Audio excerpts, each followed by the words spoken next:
നമുക്കെല്ലാവർക്കും ഇഷ്ടമുള്ളതാണ് ബിരിയാണി എന്ന് പറയുന്നത്. അപ്പം ഇന്ന് നോക്കിയപ്പോഴത്തേനും കുറച്ച് മുട്ട മാത്രമേ വീട്ടിൽ ഉണ്ടായിരുന്നുള്ളൂ. അപ്പോൾ നമുക്ക് മുട്ട ബിരിയാണി ആയാലോ എന്ന് കരുതി.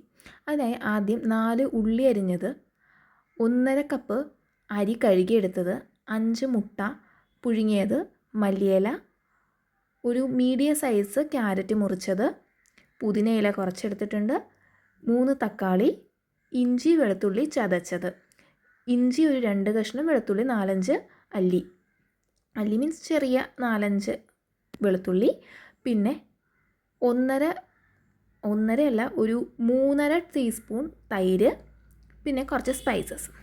ഇനി നമുക്കൊരു ചീനിച്ചട്ടി എടുത്ത് അതിനകത്തേക്ക് കുറച്ച് എണ്ണ ഒഴിച്ചിട്ടുണ്ട്. ആദ്യം എണ്ണ ചൂടായി വരുമ്പോഴത്തേനും കിസ്മിസ് ഇട്ട് ഒന്ന് വഴറ്റിയെടുക്കാം. കിസ്മിസ് നമുക്ക് അണ്ടിപ്പരിപ്പ് കയ്യിലുണ്ടായിരുന്നില്ല, അതുകൊണ്ട് മുന്തിരിങ്ങയാണ് നമ്മൾ ആഡ് ചെയ്തിരിക്കുന്നത്. ബ്ലാക്കും അതുപോലെ തന്നെ ബ്രൗണും മുന്തിരിങ്ങ ആഡ് ചെയ്തിട്ടുണ്ട്. അതൊന്ന് വറുത്ത് കോരിയെടുക്കാം. ഇനി അതേ എണ്ണയിൽ തന്നെ കുറച്ച് പാതി ഉള്ളി ഒന്ന് വഴറ്റിയെടുക്കുകയാണ്. നമുക്ക് അവസാനം നമ്മുടെ ബിരിയാണി റെഡിയായിട്ട് അവസാനം നമുക്കൊന്ന് ഇട്ട് കൊടുക്കാൻ വേണ്ടിയിട്ട് അത് ആവശ്യമുണ്ട്. അതുകൊണ്ട് അതൊന്ന് കുറച്ച് നേരം വഴറ്റിയെടുക്കാം. ഓക്കെ, സോ കുറച്ച് ഒന്ന് വഴണ്ട് വരണം. അത് നല്ല രീതിയിലൊന്ന് വഴണ്ട് ഒരു ബ്രൗൺ കളറായി വരണം. അതുവരേക്കും നമ്മളിട്ട് വഴറ്റണം. ഒരു ലേശം ഉപ്പ് കൂടി ആഡ് ചെയ്യണം. ഒരു പിഞ്ച് ഉപ്പ് ആഡ് ചെയ്താൽ മതി. അതൊന്ന് വഴണ്ടി വരാൻ വേണ്ടിയിട്ട് മാത്രമാണ്. ഓക്കെ, സോ അത് നല്ല രീതിയിൽ ഒന്ന് വഴറ്റണം. ഇതുപോലെ ബ്രൗൺ കളറായി വരണം. ഒരു നല്ല ബ്രൗണിഷ് കളറ്. അതൊരു ഭംഗിക്ക് വേണ്ടിയാണ്. നമ്മൾ അവസാനം അതിനകത്തേക്ക് ഇടുമ്പോഴത്തേനും ഒരു ഭംഗി കിട്ടാൻ വേണ്ടിയിട്ടാണ് ആ ബ്രൗൺ കളർ തന്നെ. ഓക്കെ, ഞാനിപ്പം അത് വഴറ്റി എടുത്തിട്ടുണ്ട്. ഇനി നമുക്കത് കോരിയെടുക്കാം. അതിനുശേഷം അതേ പാനിൽ തന്നെ നമ്മുടെ സ്പൈസസ് ഒന്ന് ആഡ് ചെയ്ത് കൊടുക്കാം. സ്പൈസസ് എല്ലാം കൂടി ആഡ് ചെയ്ത് ഒന്ന് ചെറുതായിട്ടൊന്ന് ഇളക്കുക. അതിനുശേഷം ബാക്കിയിരിക്കുന്ന ഉള്ളി, അതായത് സവാള ബാക്കിയുള്ളതെല്ലാം കൂടി, സവാളയും ഒരു 2 പച്ചമുളകും കൂടി എടുത്തിട്ടുണ്ട്, ഇത് രണ്ടും കൂടി ആഡ് ചെയ്ത് കൊടുക്കാം. ഇതേ ഓയിലിലേക്ക് തന്നെ ആഡ് ചെയ്ത് കൊടുക്കാം. എന്നിട്ട് അത് രണ്ടും കൂടി ഒന്ന് വഴറ്റിയെടുക്കാം. നല്ല രീതിയിൽ, ഒരു ചെറിയ രീതിയിൽ ഒന്ന് വഴറ്റിയെടുക്കാം.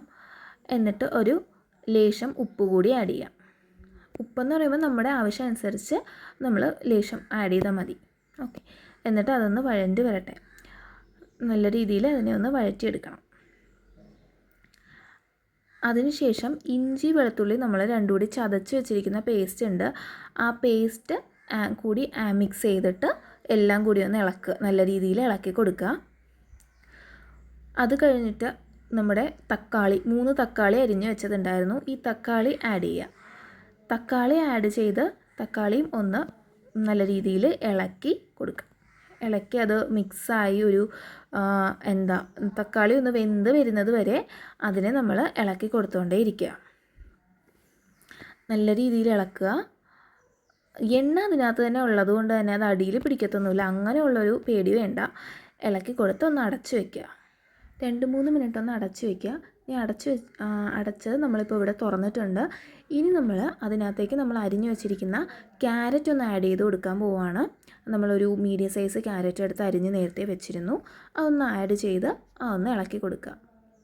ക്യാരറ്റ് ഒന്ന് ഇളക്കി കഴിഞ്ഞിട്ട് നമുക്ക് നമ്മുടെ മസാലക്കൂട്ടുകളെല്ലാം ആഡ് ചെയ്യാം.